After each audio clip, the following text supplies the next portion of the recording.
Marjan, how to make glass?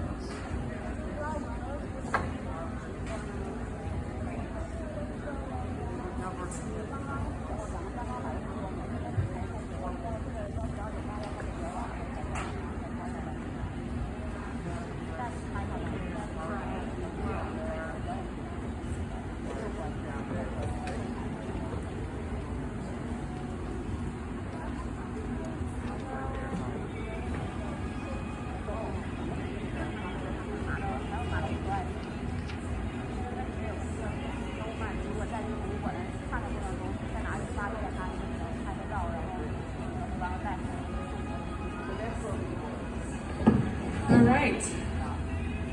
Good afternoon. Welcome to the Corning Museum of Glass and our hot glass demonstration. This is Alex Young. How about we give her a nice big round of applause? She's going to be making a beautiful piece of glass for you today, and to begin, she'll gather some clear molten soda lime glass from our furnace, which is kept at 2,100 degrees Fahrenheit. At that temperature, the glass is as hot as lava. It moves a little like honey. It's very soft and gooey. She's going to shape the glass using a wooden scoop tool called a block. These blocks are soaked in water, which allows the hot glass to glide along on a thin layer of steam. She hooks up a blowhose to the end of the pipe with a mask requirement. We are not putting our mouth on the end of a pipe and blowing through the end of it anymore. We're using this new automated inflation system. If you watch right there, she just started a bubble by stepping on a foot pedal, which introduces a little bit of air right out into that soft hot glass. And so this is what we've been using since we've been asked to wear masks, and I thank you for wearing all of your masks today. It does allow us to keep everybody safe here while we keep the museum open, so I appreciate it. Or the team and I in the museum appreciate it, so thank you. This is enough glass to make something fairly small, like an ornament or a cup. I know she does want to make something quite a bit larger for you today, so she's going to go back into the furnace and gather another bit of glass. So I'm going to play a quick animation which will hopefully help describe that gathering process.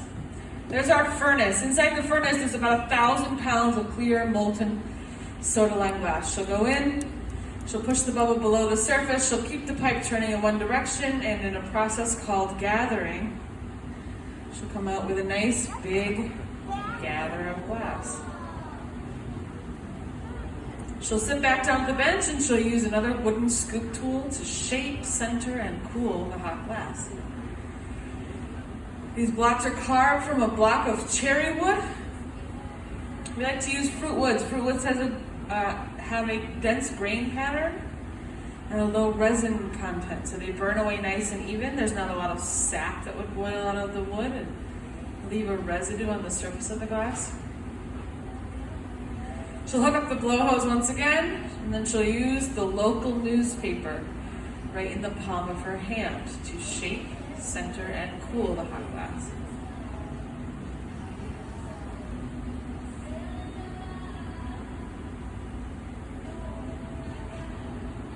So right now, shaping the glass in the palm of her hand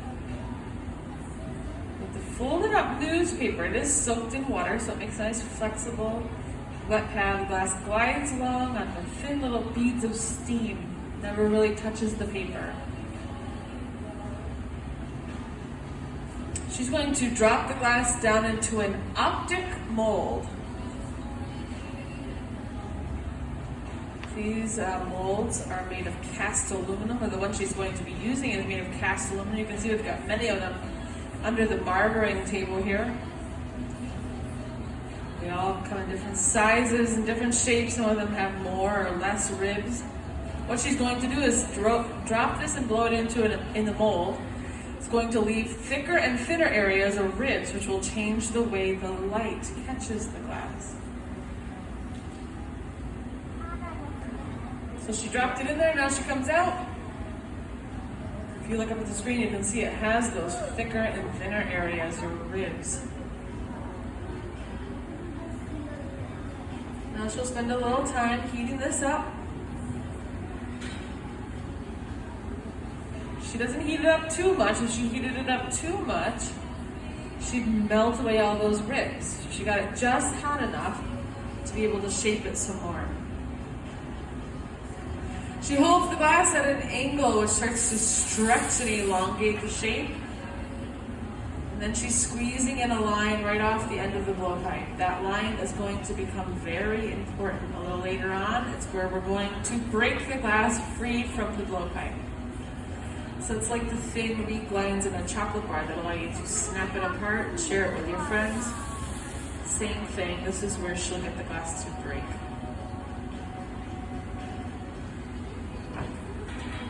And then right back to the heat.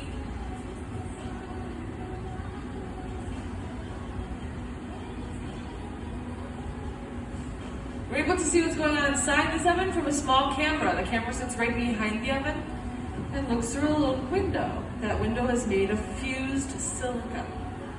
So we keep a window of glass in the glass melting oven, but it is a very high,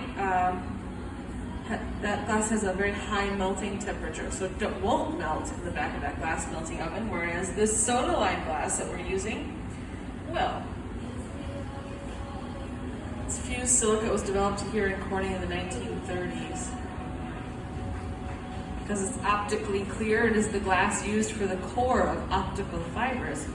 It's fiber optics. So Alex is cooling the tip of the bubble with a graphite paddle and stepping on that foot pedal, which is inflating the bottom half of this piece. So she's got quite a bit of inflation and a nice flat bottom for this to rest on. The next step is to flip this whole piece around onto what's called a punty. A punty is just a little bit of glass on the end of a solid rod which will act as glue. We want this to stick and hold, but we want it to easily pop off when she's finished. So I'm going to shape this up on this cold metal table called a marmer to sort of a pointy Q-tip shape. Once it's the right shape and the right temperature, she's going to stick this right in the center of the foot. We'll run these two irons together, making sure everything stays lined up and centered. She'll create a little thermal stress on that constriction line with a light tap. Pops right off. How about a big round of applause for a nice, clean break?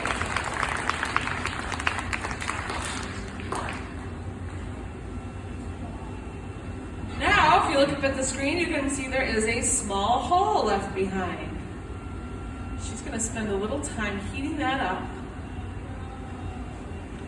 The edges will start to soften, and she can open this up a little further.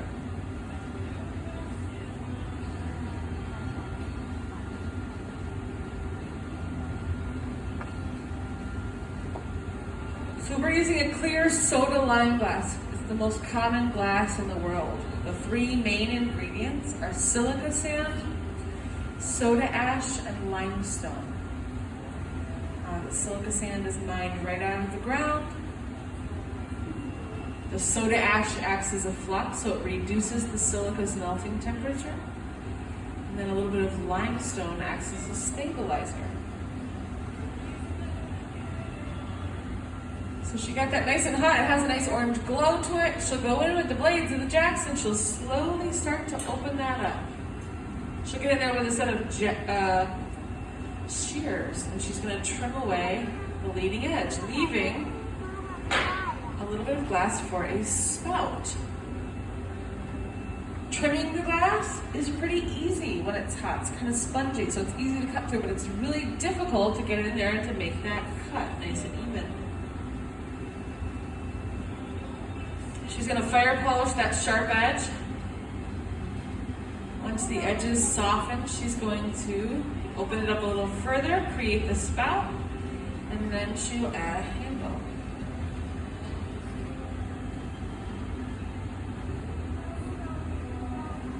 So she goes in, starts to open that right up. She'll use the strap of the jacks to create that little spout.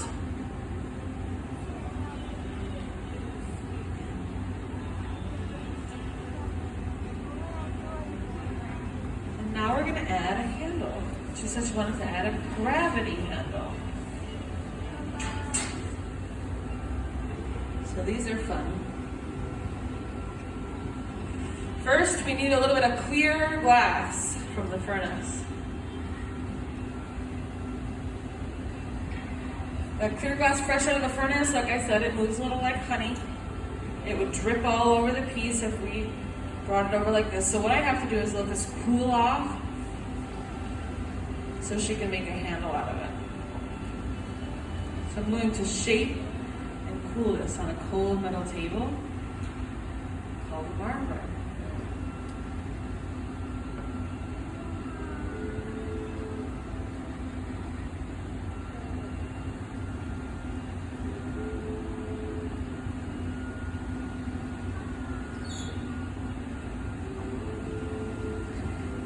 Put a little heat on it.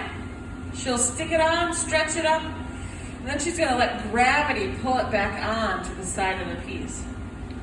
So that's why we call it a gravity handle. So you can see it's got a little bit of movement. She'll stick it down. She'll stretch it up. And she'll cut it free. She'll swing it around. And let gravity pull it right back onto the side of the piece, and just like that, we've got a beautiful handle to a beautiful picture. What do you think?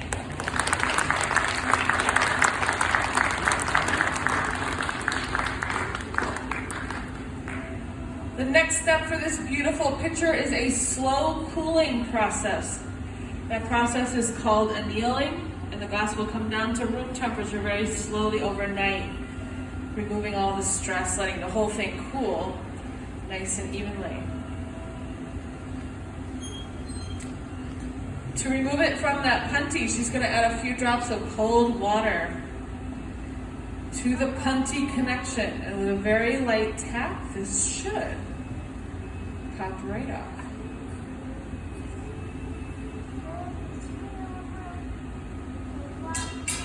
And there is our beautiful picture.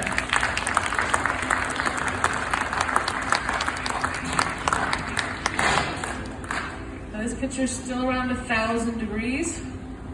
We're going to let it slowly cool overnight in a process called annealing. A beautiful picture. That's Alex Young, everyone.